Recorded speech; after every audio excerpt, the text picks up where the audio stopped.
up everybody, Bill Wheeler here, Wheelhouse Garage. I just got a flat. And if you ride off-road enough, this is bound to happen to you too.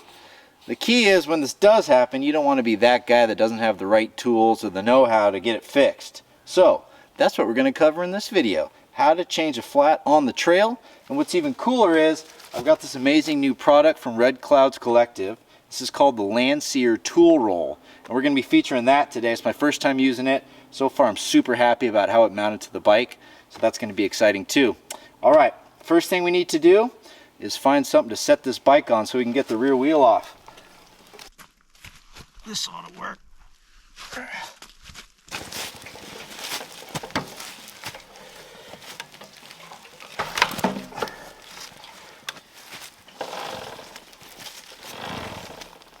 That'll work.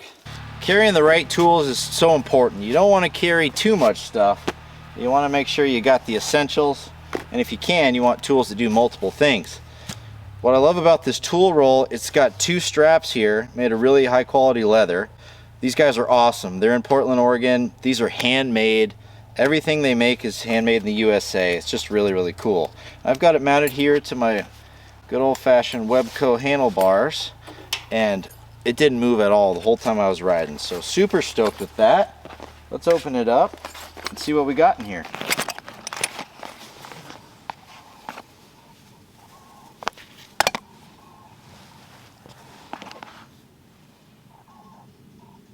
Now another really important thing about having a tool roll like this that can mount to a handlebar or a frame rail is that it gets the weight off your back, which is so important. You've already got water in there and your lunch and maybe a couple of beers, but so getting any weight off your back you can is really important, but you want to be able to trust this item, which I completely do. And it's just great, man. It just feels awesome in your hands.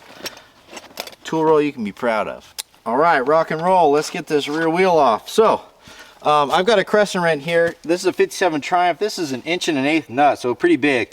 Rather than carry around a big wrench like that, I like to use a crescent because you've got some versatility. And it was just a little too big, so I just lopped the bottom off. Plenty big, and you can of course step on it too if your axle nut is real tight, but let's get this one off. And this side. All right, cool. I'm gonna loosen up the brake components and show you how to get that wheel off. Perfect. We don't want to lose anything, so I just like to put any nuts and washers back where I found them because I am quite forgetful. Alright, we'll take this off. Set that there. Okay. So I've got it loose now. All I really want to do is misalign the wheel enough that I can derail the chain, just like that. And then I got my chain free. I should be able to pull this out. Here she comes. I got a giant tire on here. Oh, there we go. All right, there we go. This is a Triumph, so it's got the axle still in it. If you're running something else that doesn't have an axle in it, same thing applies. You don't want to let that stuff sit in the dirt. You can mess up the, get a bunch of dirt and mud in the threads or something like that. So, as much as it pains me, I'm going to use this beautiful rag, and I'm going to dig a little divot here too for that axle to sit in. I'll put this in there like that. That way we're being nice to our motorcycle. Now I got two rim locks on here because, I don't know, I like to make things difficult. Now, it's a good thing to have on the rear only.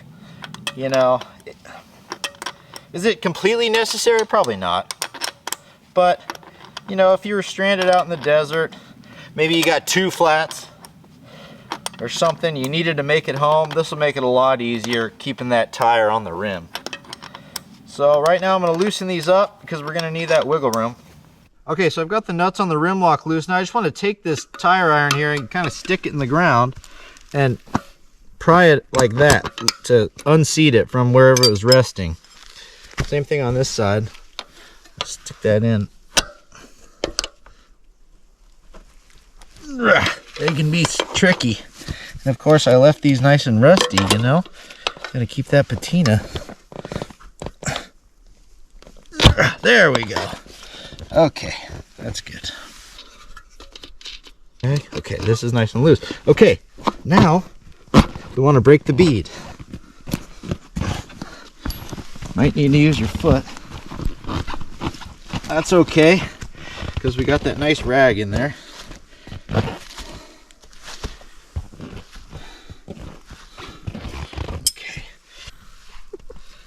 Okay, you want to break the beads on both sides. Don't be afraid to get dirty. All right. All right, we're ready to use our Motion Pro tire irons. These are about 100 years old. Still going strong. Love you, Chris Carter. So, we're gonna put these in. Good part about this part is you already messed up the tube, so you don't gotta worry about pinching anything. And we want to push down on this side. This is a great time to wear your gloves too, like I should be doing. Otherwise, you're pretty much guaranteed to get bloody knuckles, like I probably will. When you're at home, you get the nice big irons, tire stand to hold it. But out here, you gotta make do. Okay, so if you can't get the lip in, just go for a smaller bite. You can kind of try to do them simultaneously like that. There we go. So I was having a hard time getting this lip in, so I just switched around to that flat side.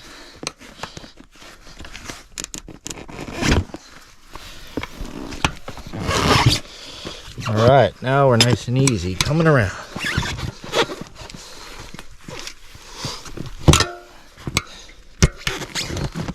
Need to be that close. All right. Okay, we're doing good. We got this whole side off, and that's all you need to take off when you're changing a tube. You don't need to take the whole tire off. Okay, now I'm going to find where that valve stem is.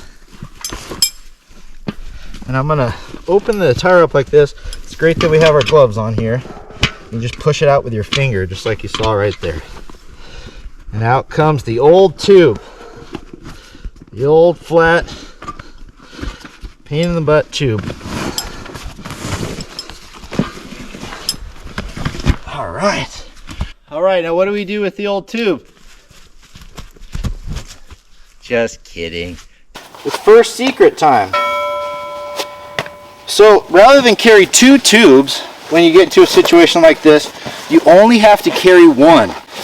You just have to carry the largest diameter tube that your bike has. So this is a 19 front and an 18 rear. I only have to carry a 19 front.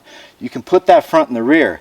If you have a 21 front and an 18 rear, you can put a 21, shove it in here, fold it up, and it will work. It'll get you home no problem. And just to prove that, I've got a 21-inch tube here today that I'm going to be putting in this 18-inch wheel. All right, so when you open up your tube, it's probably going to have two nuts like this. You want to leave that bottom one on. That provides good spacing in the seat of the rim. Take this one off. We're going to use it later. I'll set it there on my rag.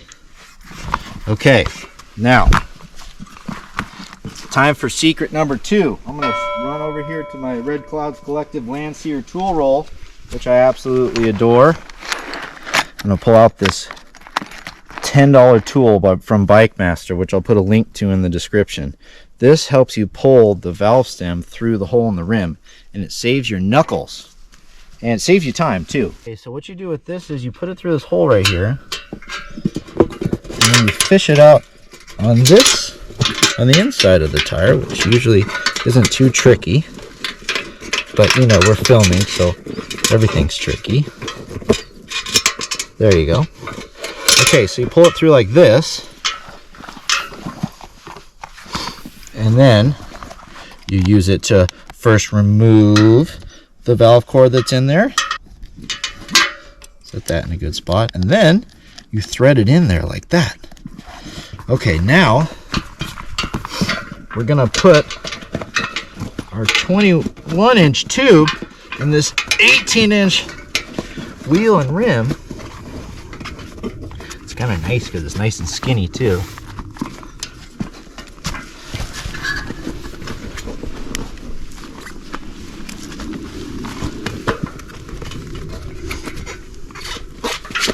Just like this. You just want to make sure there's no twists in there, okay? And then we can come through here and watch this. Pulls that right through, just like that. And then you can unthread it. And then you can put your nut on it.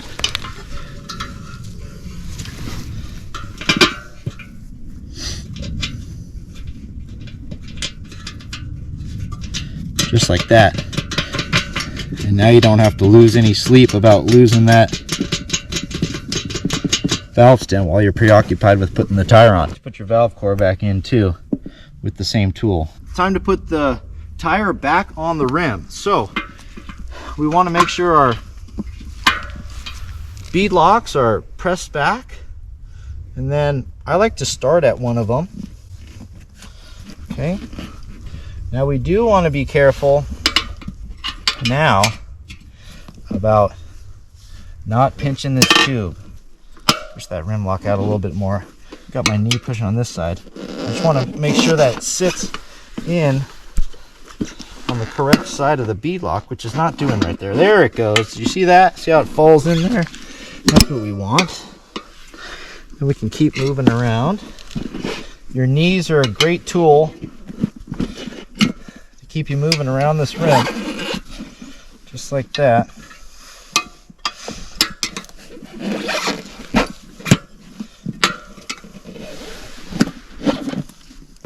You can see I'm still using only one small tire iron, but it's about to get serious right now.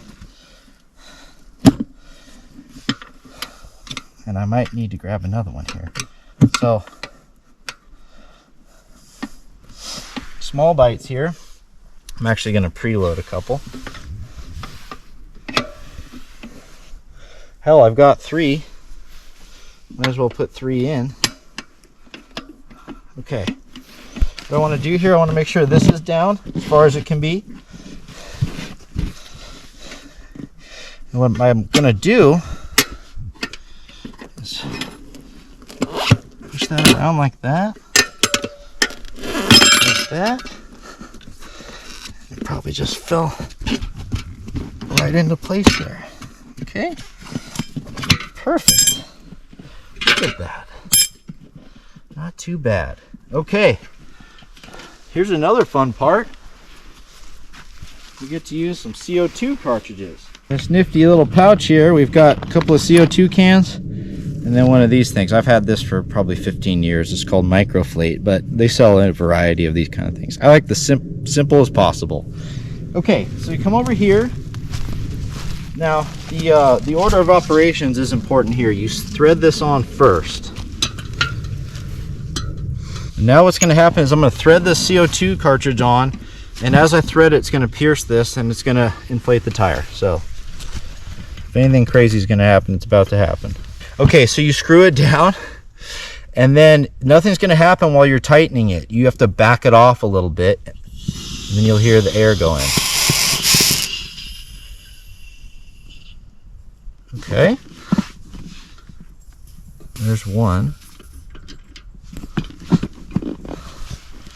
We're definitely going to need 2.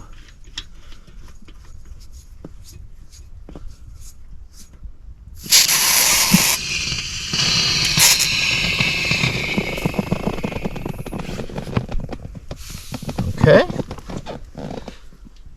Rock and roll. Okay, so you probably saw that tire rise right there. If it's not, okay, if it's not on the bead already, you can leave it at the high pressure while you ride it for a little bit, and it'll probably seat for you. Or you probably, if it's a used tire, it probably pop right on the bead, no problem. But that's what we want. Remember, there's a 21-inch tube in there, and we're in business. We can keep riding. Okay, let's put it back on.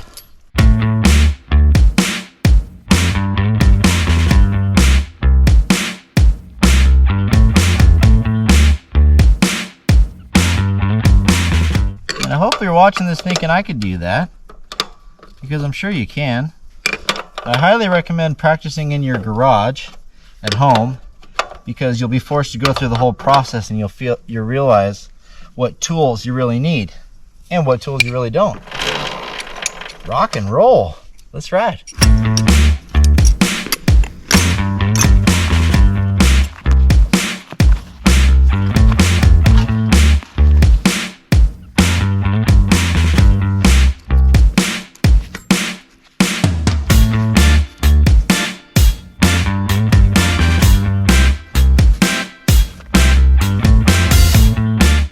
And like most of my videos, it's getting dark. Better head back.